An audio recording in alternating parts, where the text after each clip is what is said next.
you unsecured all day.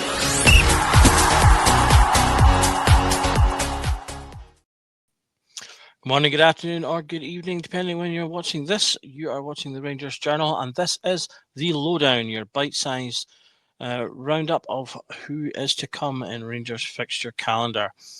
Tomorrow night we've got the culmination, or hopefully not, of our European exploits so far as we play Athletic Club Bilbao in the quarter-finals of the Europa League. Obviously, it's a really big game. Our toughest opponents, arguably, thus far in the tournament. We've played a few strong teams, obviously Tottenham, Man United from England. We came up against Lyon as well, and Fenerbahce in the previous round. I think Athletic Club are one of the favourites to win this tournament. The final of the Europa League is at their stadium, which gives them extra motivation to play the match. But hopefully, as I say, Rangers can give us another memorable evening in Europe, as they have done many times before. This first round will be at Ibrox, which I think plays slightly against our favour. Our best European runs have really been predicated on bringing teams back to Ibrox after a solid first leg and into the cauldron that is the stadium. So we kind of need to flip the script this time and get a really good start in this game so that we can go away to Bilbao and hopefully pull something off. Of course, this season has been a bit of a topsy-turvy one. Right now, our home form is horrendous, and our away form is the better. So maybe in this scenario, it will actually work out for the best. So let's have a look at the current form of both ourselves and Athletic Club. Coming off that disappointing 2-0 loss to Hibernian, which was obviously a home game. We've got the 4-3 and 3-2 wins away at Dundee and Celtic. The 2-0 loss at home to Fenerbahce, and the 3-1 win away. So, to say, we are doing well away, scoring goals. So perhaps, as I say, that works in our favour if we're able to keep ourselves in the game in this first round. Perhaps some good news for us. Athletic have been struggling to score goals in their recent matches. They're kind of having a slightly similar time to us at the moment in terms of their league form has taken a bit of a dip, but they're doing well in Europe. They've 2 wins in their previous 5 games. 1-0 against Sevilla and the 3-1 win against Roma that brought them through to this tie. They did get a little help when they're playing Roma with terms of red cards in one of the ties. But in their previous other games in their league form have all been draws, 2 0-0s and a 1-1. So struggling for goals in those games. So hopefully Barry has watched those and learned some lessons for us.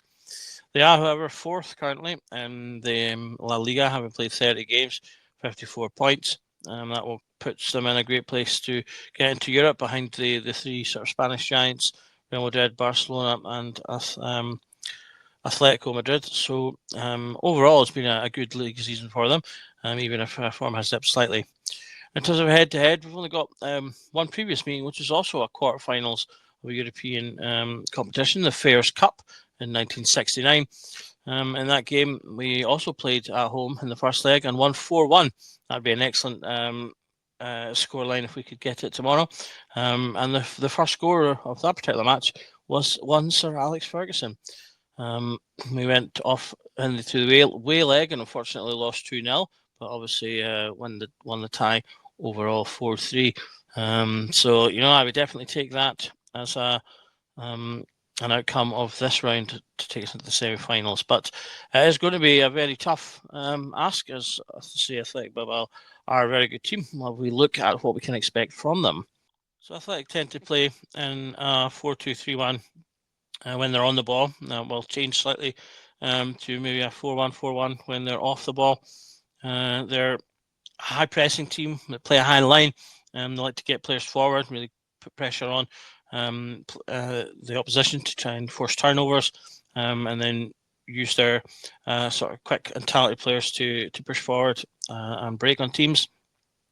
They can be quite narrow. Their wingers like to get the ball, and when they get it, come and move in, cutting in field, a lot like Charlie does, and they get a lot of goals from both wingers in terms of them cutting in and getting shots on target. But they're also quite adept at swinging in crosses. They've got a few players who've got some good goals from crossing positions, so that's something that we need to keep an eye on. Unfortunately, that's something that Suter would, I think, have been very useful to have, although we'll be missing him due to suspension.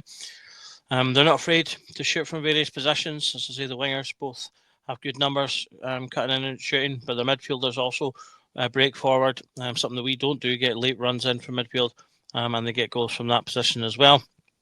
They are missing some key defenders going into this game, which we can hopefully try and take advantage of.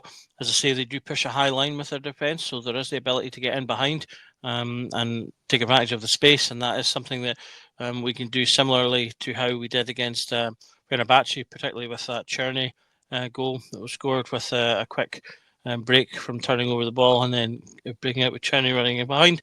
That is something I think we could repeat with their high line in this game if we get things right. They like to, as I say, they are playing with extra motivation to get through this competition, as they'll get to play in their home ground in the final if they do. And as I say, they're struggling for goals, so hopefully if that can continue and we can keep our defence tight, then as I say, we can get something out of this game. The key will really be to, as I say, make sure we're going into the second leg with a chance of still progressing, and that we've not given them too much of or any kind of head start, unlike what we've been doing with teams recently. In terms of danger men, they've got dangerous players all over the park, but I think the obvious to point out are ones I'm sure that people are familiar with, which is the Williams brother.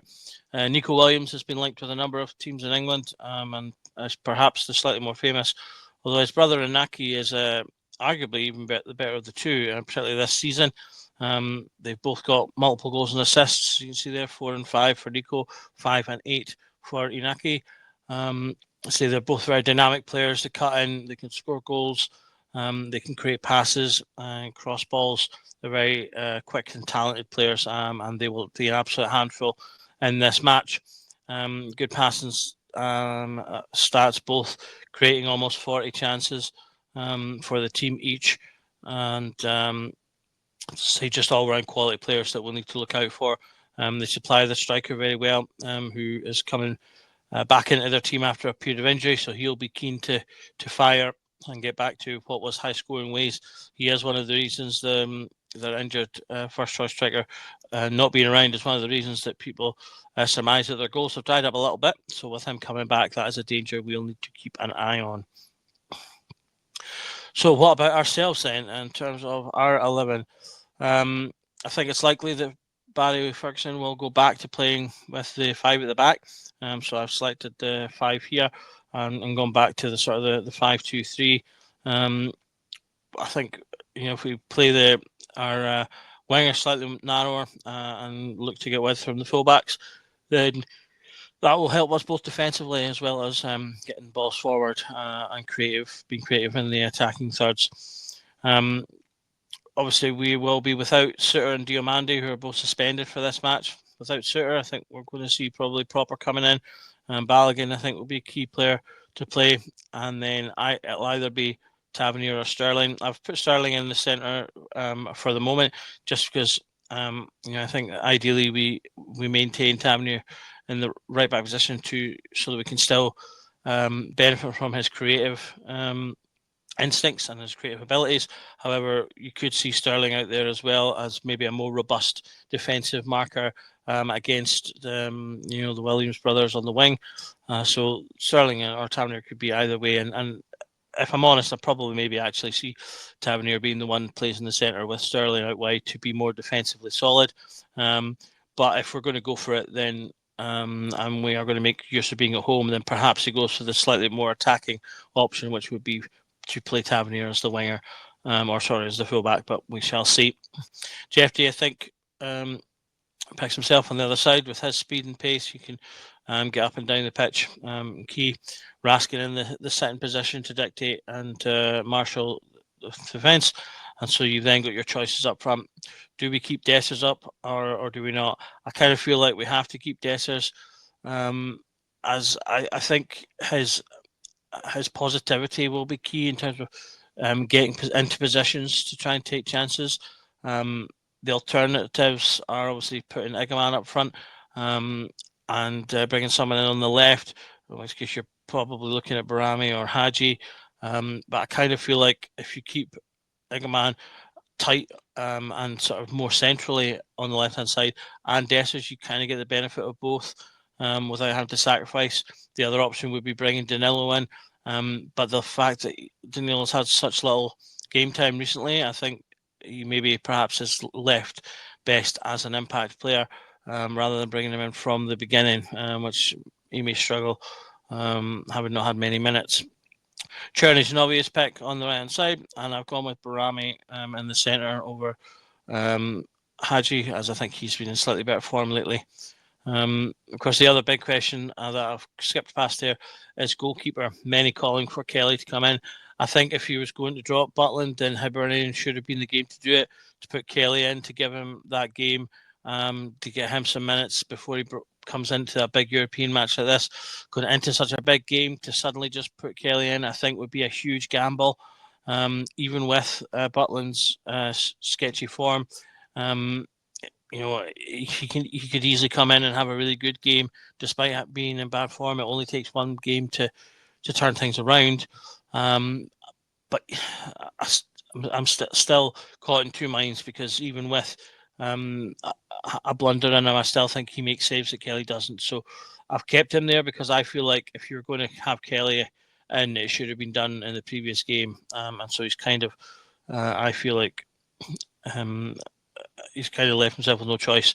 But we shall see. It would be a bold choice to bring him in, and maybe he will do. Maybe he feels the confidence of having someone new in there that isn't being error prone will help the team overall. That is a distinct possibility, and he may well do so. We'll just have to see how Barry decides to go in that route.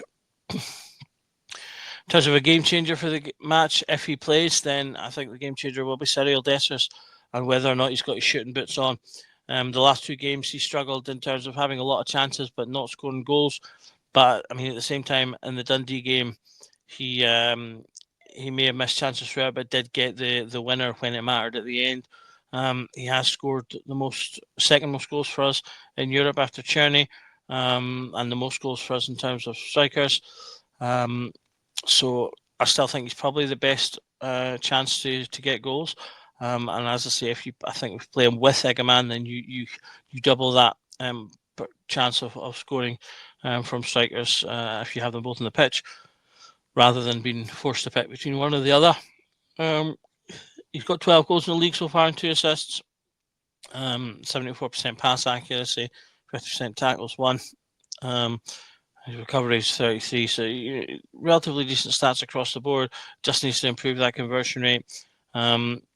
As I say, the one thing he will offer will be constant positivity, constant running, constant effort.